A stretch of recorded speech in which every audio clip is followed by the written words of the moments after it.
The Tesla Model Y has been the best-selling electric vehicle on the planet for years. So the question with this 2026 version was never whether people would buy it. The question was whether Tesla would finally fix the things owners had been quietly putting up with. This is the Juniper update, and standing next to it in the Pipera parking lot in Bucharest, the first thing that strikes you is how little Tesla changed the silhouette and how much it changed everything around it. The front end is where the redesign announces itself. There is no grille, just a single light bar that runs the full width of the nose, with the actual headlights tucked low in the bumper. In this stealth gray paint, under direct sun, the surfacing looks cleaner than the old car ever did. Look closely at the nose, and you can see a small camera sitting in the front bumper, something the old car never had, and it is there to help the parking and assistance system see what is directly ahead. It is not dramatic, and that restraint is the point. Tesla did not need to reinvent the shape that sells. It needed to make it feel current. Around the back, the same idea continues. A full-width light bar stretches across the tailgate with the Tesla script sitting between the two halves, and the rear glass has been squared off slightly for a more planted look. The dual motor badge sits low on the right, telling you this is the all-wheel drive car rather than the single motor version. Down at the corners, the rear reflectors and the way the bumper wraps around have been tidied up, and the whole rear sits cleaner than the busy look of the car it replaces. The proportions are familiar, but the detailing has caught up to where the segment is in 2026. The dark gray aero alloys are not just for looks either.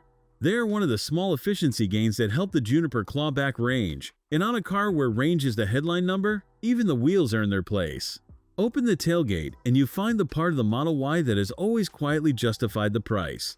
There is 30 cubic feet behind the rear seats, which is enough for a full week of family shopping, a folded stroller, and a couple of soft bags without any negotiation. There is also a parcel shelf to keep everything out of sight, and underneath the boot floor you get a deep hidden well for the things you do not want sliding around. Fold the seats, and that grows to 76 cubic feet. And there is still the front trunk under the hood for the charging cables you never want touching your clean carpet. A weekend away for 4 people simply is not a packing problem in this car. Inside is where Tesla spent most of its effort, and you sit in it and immediately understand why people who dismiss the old interior are taking a second look. The dashboard is wrapped in a soft material, with a thin LED light strip running across it and into the doors. The seats in this car are finished in white, with perforated centers, and they feel genuinely supportive rather than flat. The build quality is the real story here. If breakdowns like this help you decide what to buy, subscribe so you catch the next one. The panels fit together properly. The materials feel like they belong in a car costing this much, and the cheapness that used to define a Tesla cabin is gone. Settle into the front and the changes keep coming.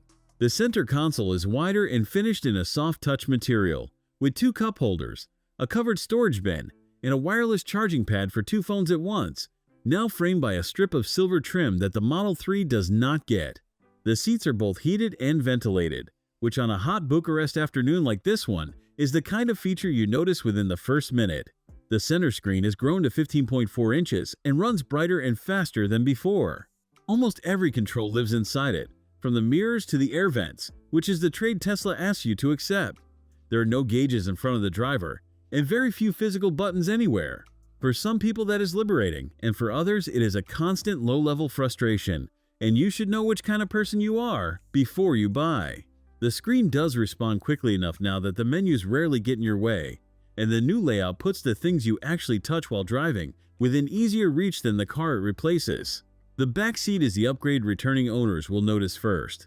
The cushions are no longer thin and hard, and there is a flat floor, proper headroom under the glass roof, and an 8-inch touchscreen, so rear passengers can set their own temperature or watch something on a long drive. 3 adults across the back is no longer something you apologize for. The seats also recline slightly and fold electrically from buttons in the boot, which makes switching between people and cargo far less of a chore than it used to be. The panoramic glass roof stretches over both rows and makes the whole cabin feel larger than the footprint suggests. The all-wheel drive car makes 384 horsepower, which sends it to 60 miles per hour in 4.6 seconds. That is genuinely quick for a family SUV, quick enough that merging onto a fast road or overtaking on a 2-lane never requires a plan. The power delivery is instant and smooth, and the retuned suspension means the car no longer crashes over broken pavement the way the old one did. It rides like something built for comfort first now, which is exactly what most buyers actually wanted. The car shares its underpinnings and its drive units with the Model 3, but the taller body and the extra space are what make the Model Y the one most families actually reach for. Range is where the Model Y still leads. This all-wheel drive version is rated at 327 miles on a full charge, and it can pull up to 250 kilowatts at a supercharger, adding well over 100 miles in about 15 minutes. The real advantage is the network behind it. With access to tens of thousands of superchargers, the Model Y removes the planning anxiety that still follows a lot of electric cars on a long trip. That brings me to the one honest caveat. Several owners of this Juniper car have reported more wind and road noise above 60 miles per hour than Tesla's acoustic glass marketing would suggest, with some tracing it to a loose foam piece near the mirrors that the service center can fix. It is worth a careful listen on your test drive, though the upgraded glass and softer suspension still make this a far quieter and calmer car than the one it replaces.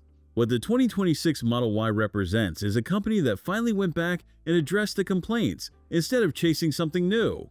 The noise, the ride, the cheap cabin, the hard rear seats, those were the things people lived with, and most of them are now genuinely better. It is not a reinvention.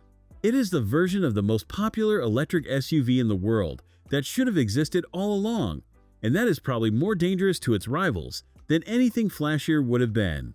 For watching. If you enjoyed this video, hit that like button and subscribe for more content just like this. Leave a comment below with your thoughts or questions.